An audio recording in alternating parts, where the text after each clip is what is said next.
right, folks, good morning. This is the Great Simulator. I don't know why I had that on. I tried to make this video a few days ago, but I had some uploading issues. But I wanted to talk to you about what is expediting, how to get into expediting, and what to expect in the year 2022, the upcoming year 2022.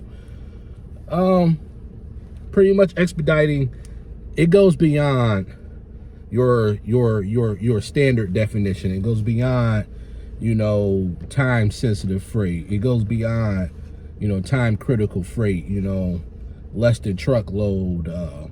It goes all beyond that. Expediting is a whole bunch of different things, all umbrellaed under one. Expediting is falling asleep at different truck stops, falling asleep any time of the day or night. Expediting is, deciding whether pilot, Loves, or the TA is better. Expediting is hurrying up and getting to the shipper just to have to sit there and wait. They love to do that game where dispatch calls you and gotta hurry up and go get this load. It picks up at so-and-so time, and then you get there and it's not even ready, nowhere near ready. They love that game. Expediting is, staying out 3-4 weeks at a time, sometimes longer. Expediting is taking a load at any moment's notice. It could be a whole bunch of different things. It could be having to find a bathroom because there's no bathroom for miles. Sometimes you have to have a pee cup. I ain't gonna lie to you. I had to do that a few times. So expediting goes beyond your freight. It goes beyond all that. At the end of the day, when it all comes down to, with everything that I've said, expediting is a lifestyle. It is similar to trucking in a lot of ways. Only difference is the vehicle that you choose. But expediting is a lifestyle. It's not a job. It's not meant to be a job. It's not your 9 to 5. You don't get up at 9 a.m. and get done at 5 and fall asleep at 8 o'clock, 9 o'clock at night. You don't do that every day. Sometimes expediting is sitting at a truck stop all weekend. Sometimes it's sitting 2 days before you get a load. But it's a lifestyle. You will never have the same day 2 times in a row. You will never have that. Sometimes you might get lucky. You might get a string of loads where you're waking up at 8 in the morning and this load might pick up at, 10, 11 o'clock in the morning, drops off at like 4 in the afternoon, and then you have the whole day to yourself, and then you repeat it again the next day. Sometimes you will get that. Sometimes you will get lucky, get it like that. But then there might be other times where you might pick up a load at 4, 5, 6 o'clock in the evening, and it doesn't drop off to 8 in the morning. So sometimes you will drive all through the night, and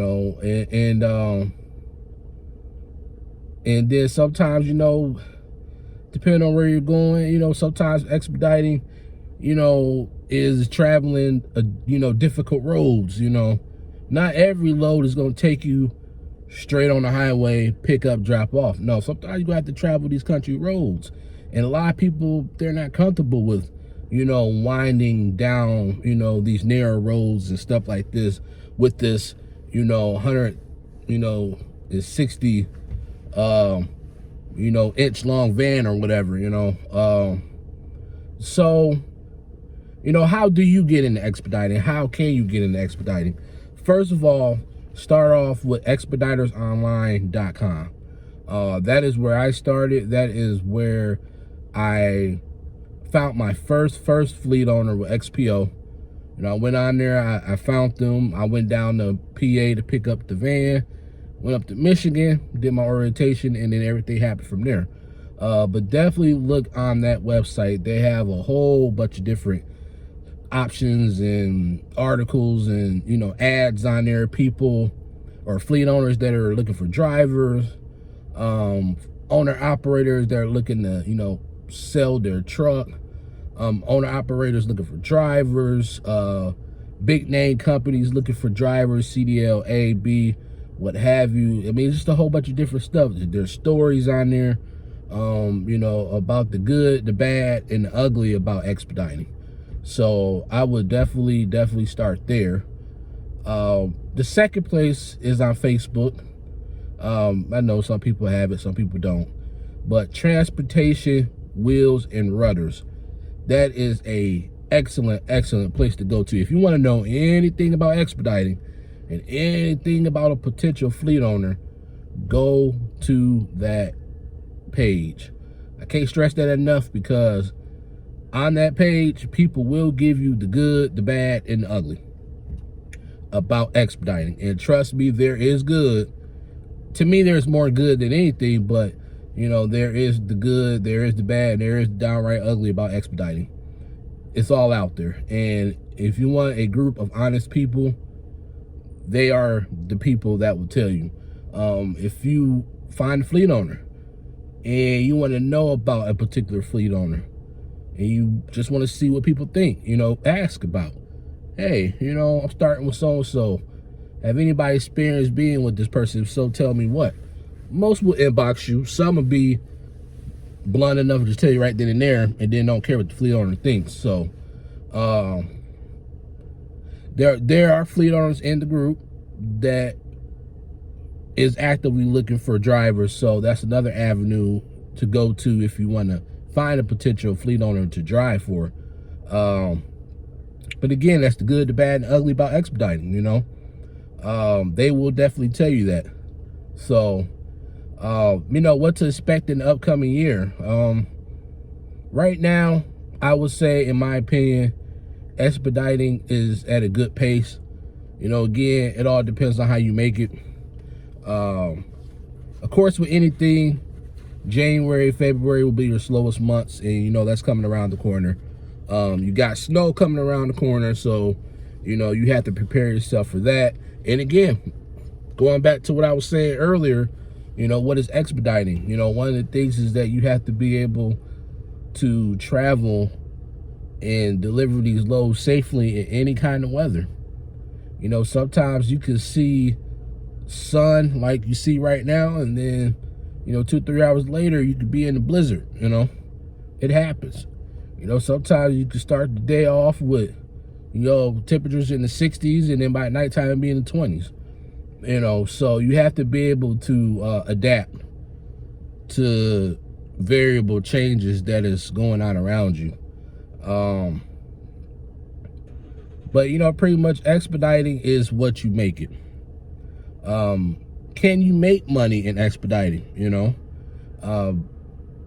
I believe you can. You just have to be smart about how you're going about doing so.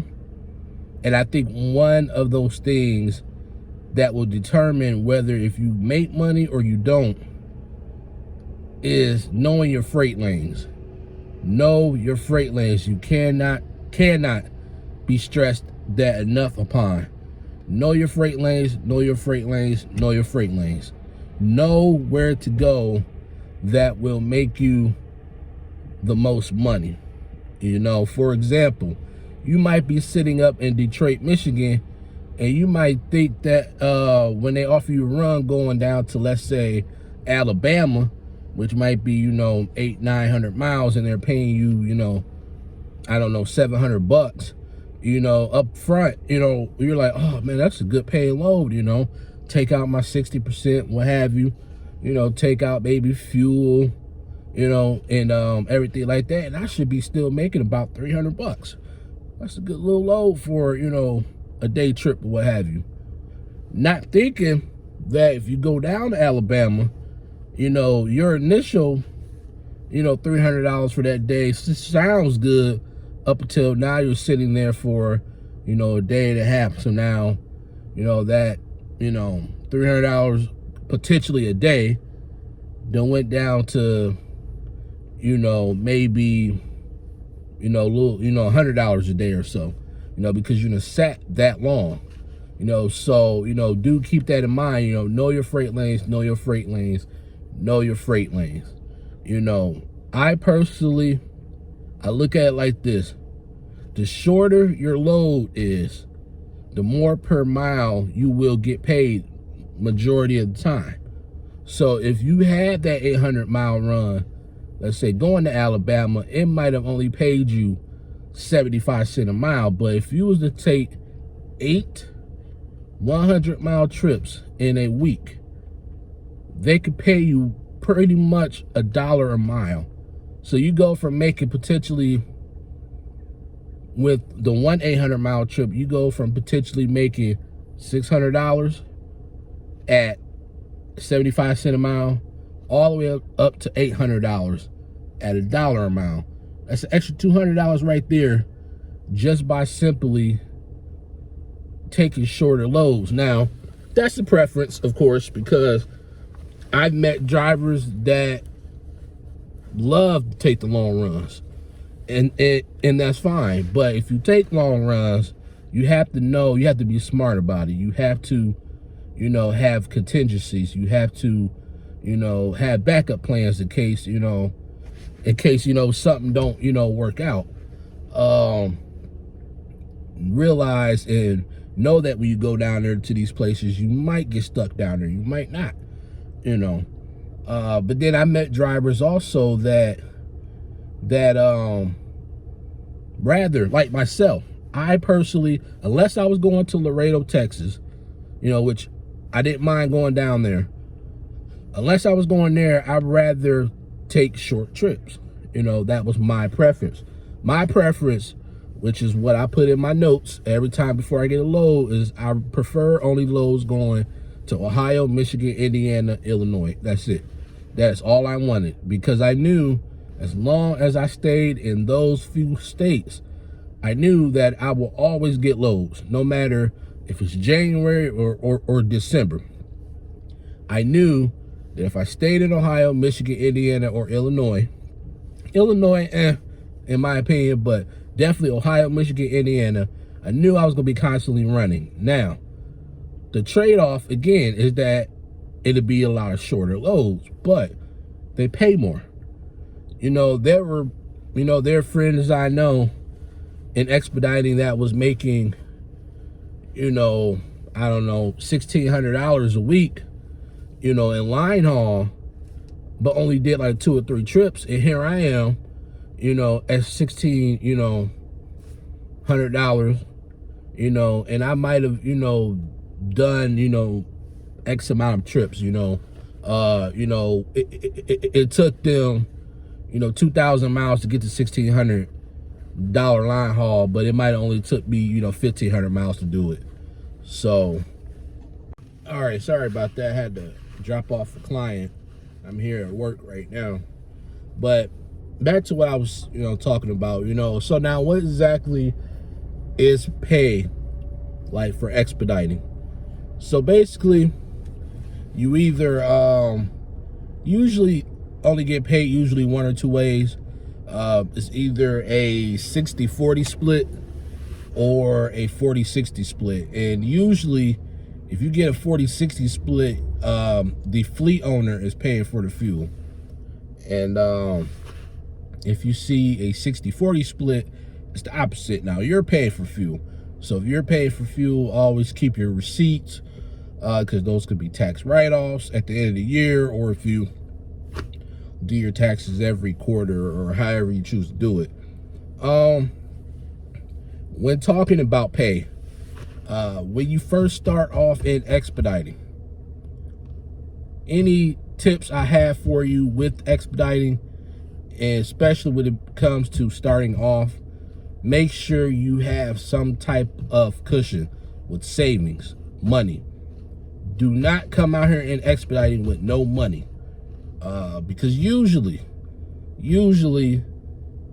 you are waiting 2 to 3 weeks before you even get your first check. Yes, you might get a load that week in a typical job, because again, this is not a job, this is a lifestyle. In a typical job, you may start Monday and get paid not to come in Friday, but the Friday after. In expediting, you might start Monday and may not get paid for 3 Fridays from now. So do keep that in mind. Me, when I started the first time, I started with little money. you know, because this was my first time out. I wasn't really familiar, you know, with the expediting field and what to expect. I did it for a couple months. I learned from it, came off the road, went back with a different carrier, but I went back and I learned that I had to have money saved, because otherwise you will struggle out here. I had like $600-700 saved, and it helped me over until I got my first check. Now, there are fleet owners. If you communicate with them, you know, and be like, hey, you know, I really, really want to do this. I really, really want to come out here. However, I don't have much money saved, you know. A fleet owner will sometimes work with you, you know, if you communicate with them. Usually what I've ran into is they will tell you that, you know, you complete your first load and everything, turn your paperwork, and I will send you in advance. Now, granted, you know, with that advance, you typically do have to pay them back. You know, sometimes they might charge you interest, but you usually do have to pay them back in some way. But again, you know, just to be on the safe side, have a cushion of savings in your account.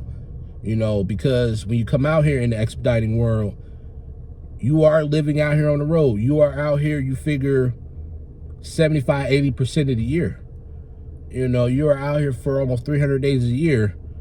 You know, so you have to be able to take care of yourself when you are out here, and, you know, get yourself toiletries, food, showers, etc. And with that being said, you need money saved. So definitely come in with money saved, and you know, just be smart about how you do it, how you start.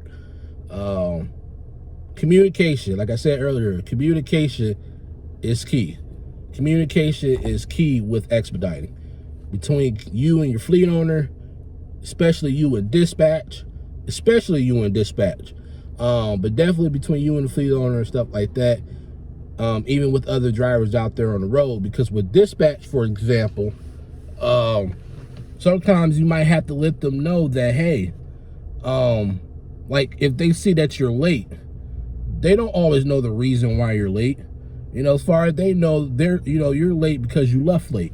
You know, you're late because you was screwing around, but not telling them that, hey, you know, there's a backup on Interstate, you know, 70 that's causing a 10-mile pileup. You know, that's a 10-mile pileup or whatever, and it's backed up like for an hour.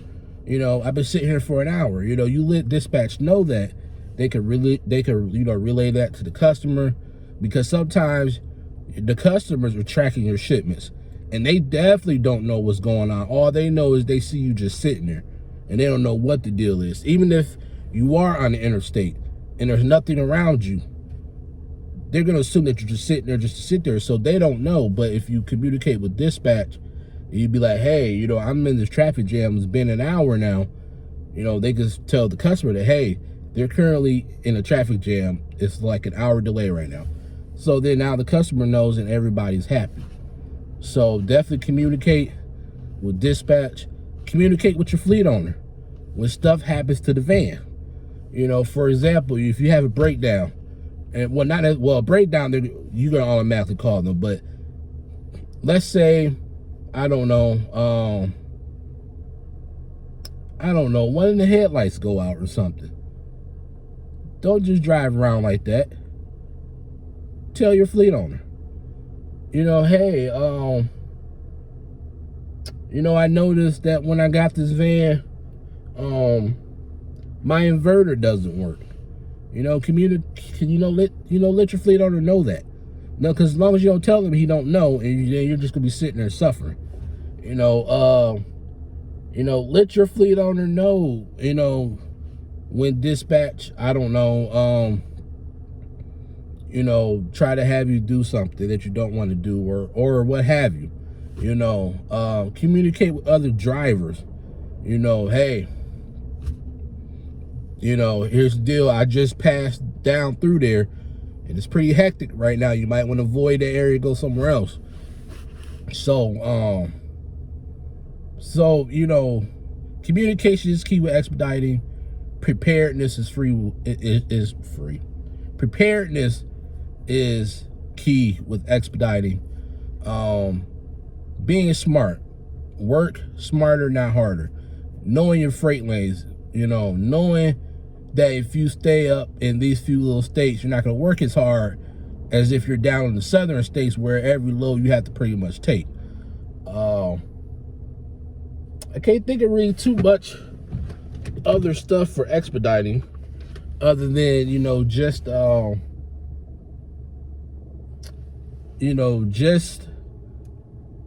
know that this is a lifestyle, and your hardest time out there is going to be your first 3 weeks.